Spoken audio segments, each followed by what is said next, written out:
If there's one day where it's not 80% humidity, that would be nice. It is 7:30 in the morning and 74 degrees, which isn't bad, but it feels horrible because there's 80% humidity. Morning, everyone. So I tried the Shark Bite coffee this morning from Bones Coffee, and it was okay. It tasted just like coffee, though. I had to go check the website. It's supposed to be spiced rum, which I would assume would have more warm spices, like, I don't know, cinnamon, nutmeg, kind of like a snickerdoodle kind of thing, but it didn't. It just tasted like coffee. I mean, which isn't bad, but as far as flavored coffees go, I wouldn't get it because it doesn't have any flavor. So it's just coffee. But today I came back here to tell you some things since we got the babies and I had the video about the babies. I figured I'd tell you some things that I know about chickens in case you want to start by getting some chickens and don't know the first thing about them or where to start. Here's Duke again. Our roosters don't have clipped wings, and we do clip our hens' wings because of the fox problem that we've had around here. If I leave their wings unclipped, they can easily fly over this fence, and they would eat all of the gardens, obviously all of the grass. They get all the weeds that I pull from my garden. I throw them in there, and they pretty much demolish them. They get any overgrowth that grows on the wood side back there. There's woods. They'll eat from that. But our roosters are the protectors, so they're allowed out, and our hens stay in. And roosters don't only crow in the morning. They crow all day long. You can buy, I recently found out you can buy what's called a Rooster Collar on Amazon, or there's what's it called? Coop Dreams is a guy I recently found like a week ago, and I've only seen a couple episodes in the beginning. I think I'm on like episode 3 of his show thing where he is learning about chickens. It's really cute. But there's a couple that started the company, so that way if you live in like an HOA or somewhere that doesn't allow roosters, you can get one. And it quiets their crow. It makes it so that they can't stretch their neck out really loud to make their really deep crow. So it's like a soft squeak noise, kind of like a baby rooster would do, I guess. I thought it was cool, something to think about, something to look into. Because roosters are a really important part of the flock. I've said that before in another video, but we really love them. So, Duke is a barred rock. We originally got him for meat birds because actual meat birds creep me out. The fact that they grow so fast and like their weight can break their own legs in a couple weeks, it kind of weirds me out. So we wanted to do heritage breed, which is these kinds of chickens.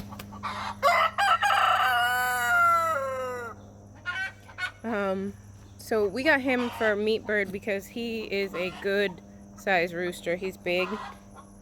And then we have a few hens of barred rock to go with him, so I can put them in the breeding pen if we do decide to do meat birds and get some eggs and incubate them and do it that way.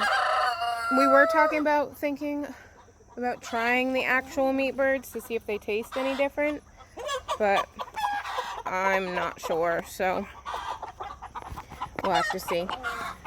We have all different kinds. I wanted colored eggs as well as a colored... It's morning egg laying, so it's going to be really loud around here. As well as a colored flock. If it gets too loud, I'll just do this video later. But here's some of them. This is a speckled Sussex. She lays brown or cream colored eggs. Behind her at the food thing is a cochin. She's a golden laced cochin. We have golden and silver laced cochins. They lay tan colored eggs. They usually have little brown speckles on them. They're not great egg layers. Neither are the speckled sausage. They lay about 3 or maybe 4 eggs a week on a heavy time, like in the spring and summer. Cochins are awesome for going broody, same as silkies. So if you want to have a chicken and not an incubator to hatch them out normally, which always works way better for me, Cochins and silkies will do that for you. This is a salmon favorelli. She's pretty cute. Also not great egg layers. All my great egg layers are out front, and mostly this is fun breeds and different colors and stuff like that. Salmon favorelli lays a tan cream colored egg. We have Araucanas. They're the ones with the little, I call them mutton chops. They have the feathers that go out on their face. These ones, they're called blue, but they're like a gray color. So that's a blue Araucana or mixed with Orpington. She's probably one of ours, hatched out.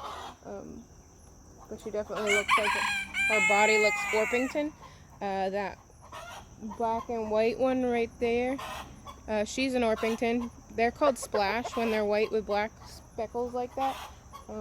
That one's an Orpington too. This one's an Araucana. She lays blue eggs. Her name is Peaches. She's got cream color on her.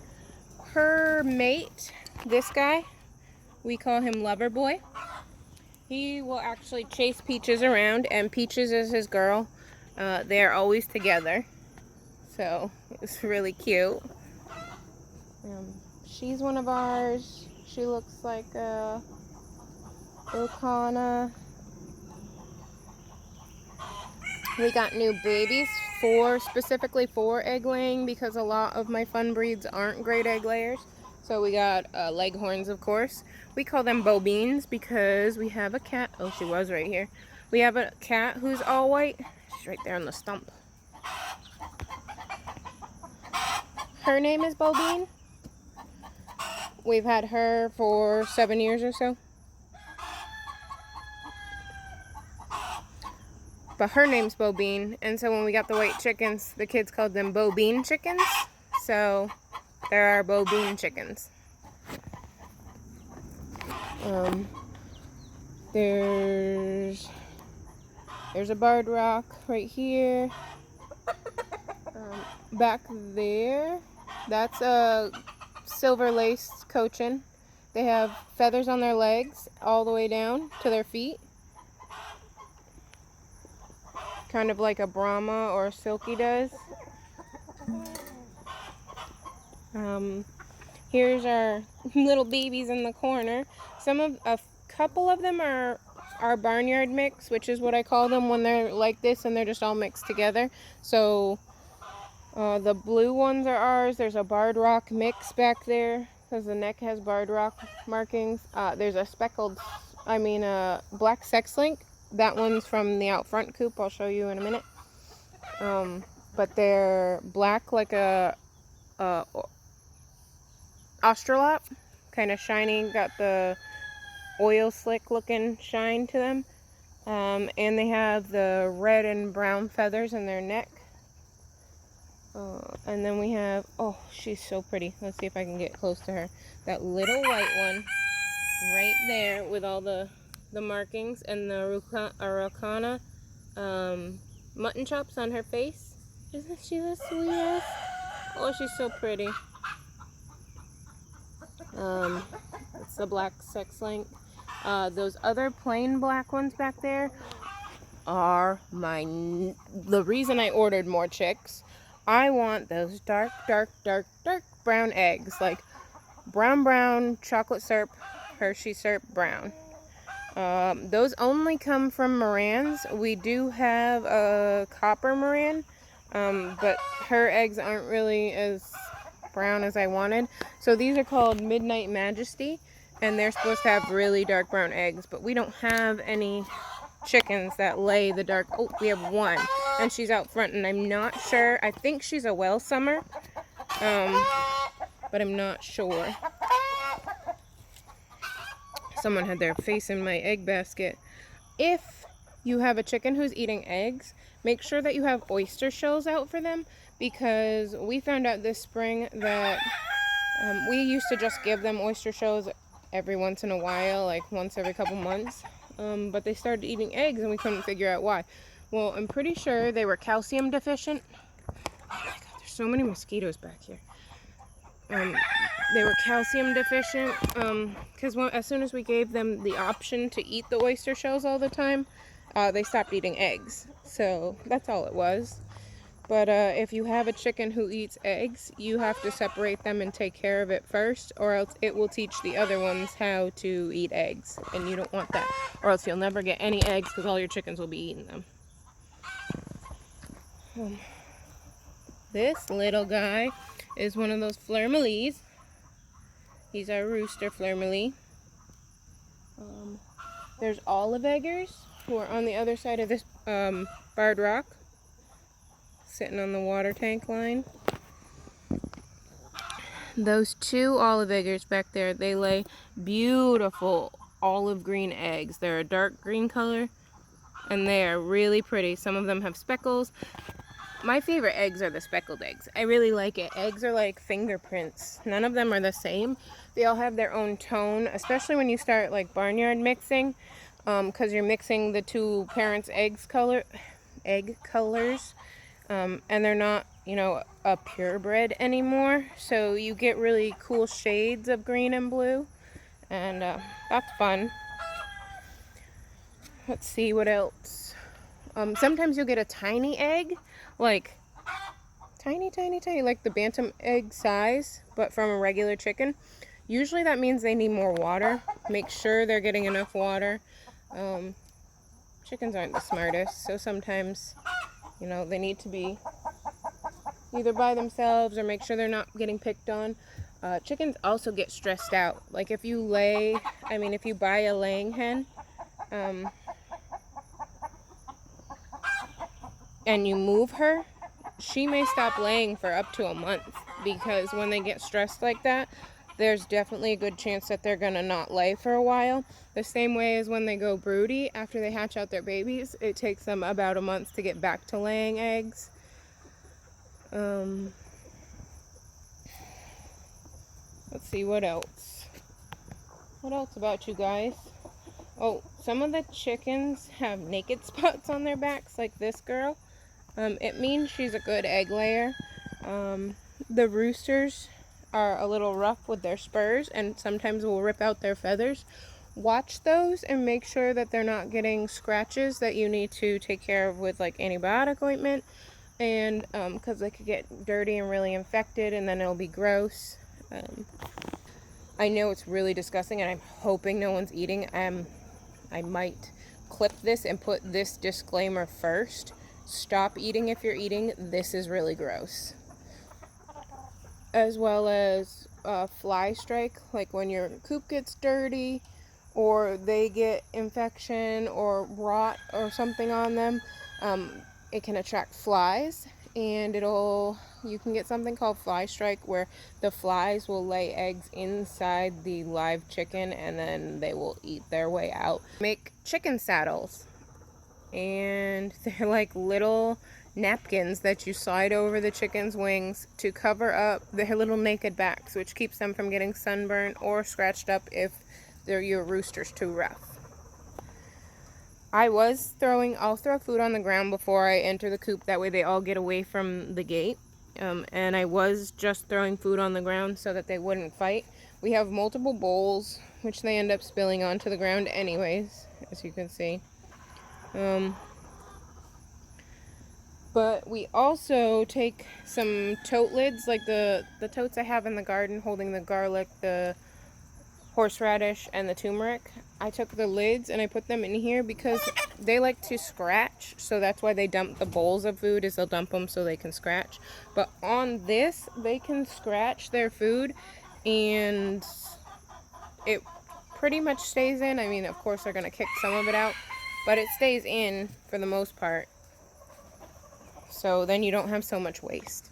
even though it's good for them to eat off the ground because then they get grit. You don't have to buy grit. It's basically just dirt. So if you throw some of their food on the ground for them to eat that way, they'll get grit.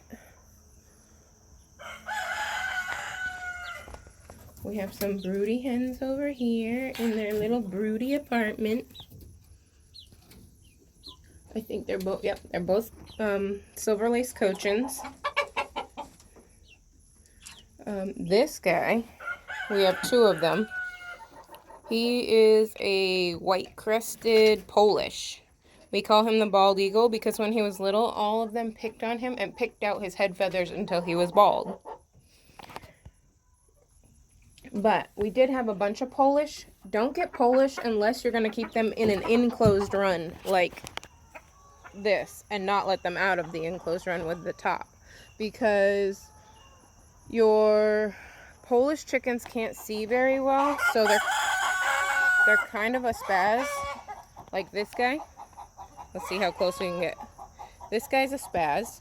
We call him Jungle Rooster because he likes to hop out of the fence and go hide in the jungle. But he has a really hard time seeing. He's my favorite Polish. We had female Polish, but they all got eaten by the fox the first time, and then by hawks. Hawks are a big problem for chickens. If you have a smaller kind, like the little fleur-de-lis, should really be kept inside cages, like our toy pen cage, and silkies. Because if you do have hawks that come around, they will come down and snatch up a chicken.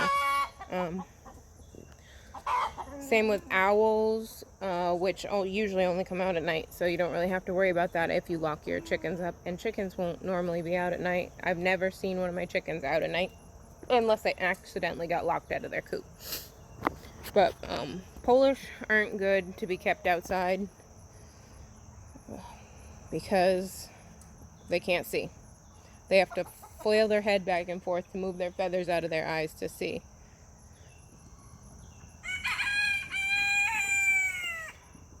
So, I think I told you about all the breeds we have back here.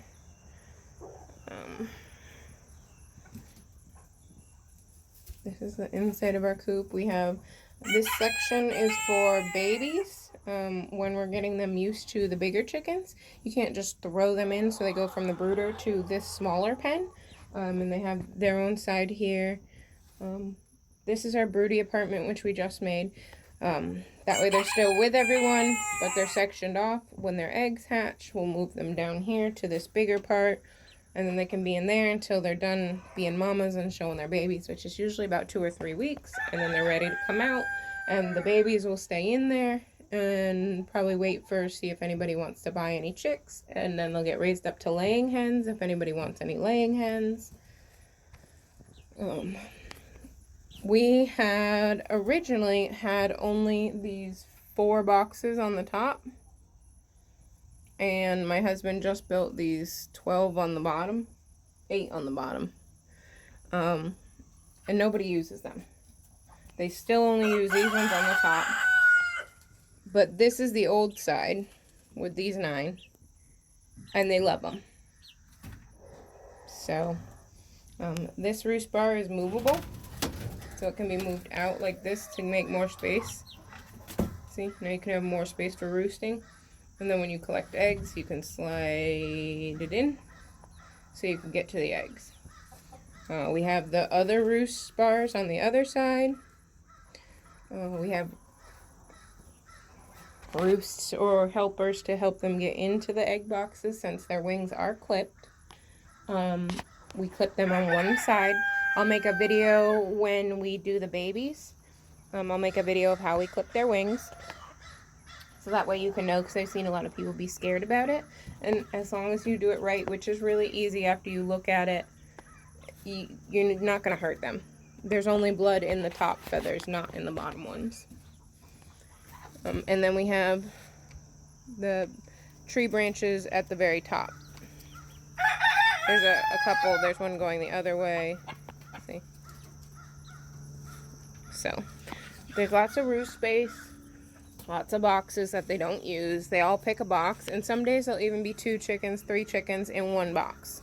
And they'll be 13, 15 other open boxes, but 3 chickens are in there, 1 favorite box.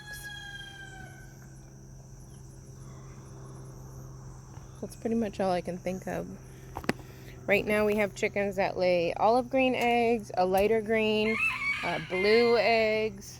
We have like 2 chickens that lay white eggs. So the white leghorn chickens lay white eggs. So that's why I got them to add white eggs in. We did have a customer who would only buy brown eggs. But we have a lot of brown egg layers. Well, tan. They're not brown. I only have one. This is a tan egg, I would say. We only have 1 chicken that lays those really dark brown eggs. This is, what's your name? Dorkwing. Silver lace Dorkwing. He's another one of my favorites. His name is Little Guy. We used to have a rooster leghorn. He was really big. He was mean. He would attack me. If I walked out into the yard, he would come running across the yard and kick me, and there was nothing I could do. It was hard to get away. I started carrying around a stick for a couple months because anytime I would walk out in my yard, I would be attacked, and I would have to hit him with a stick. There was no way for him not to attack me.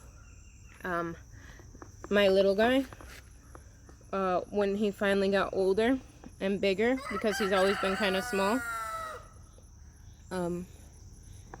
one day I was getting attacked and I couldn't get away, and I started yelling, and Little Guy comes running up and he started kicking the crap out of Chanticleer was his name.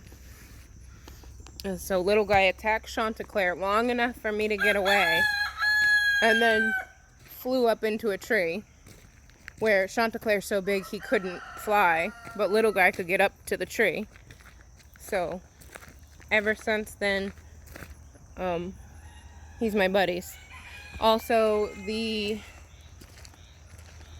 Easter egger in here, or Araucana rooster in here, also has done the same thing. He's attacked Chanticleer for me, but these days he also attacks everyone in my family, and no one can come into the pen here with him. But these are my good egg layers. We have Orpingtons, a Rhode Island Red, Australorp, Olive Egger. I'm not sure what Janice is. Janice is my favorite. That's all I know. And I think that red one over there is a Well Summer, but I'm not sure about that either. But she's the only one we have that lays the dark brown eggs. Oh, and this is the black sex link that I was telling you guys about. See how she's got her brown feathers on her chest? And that's about it for chickens. So let me know if you have any questions. And I'm probably forgetting something. I'll probably throw something else in later on because I'm with the chickens a lot. So I'm going to put these eggs inside, and I got to go get chicken feed. So don't conform, people. Be transformed.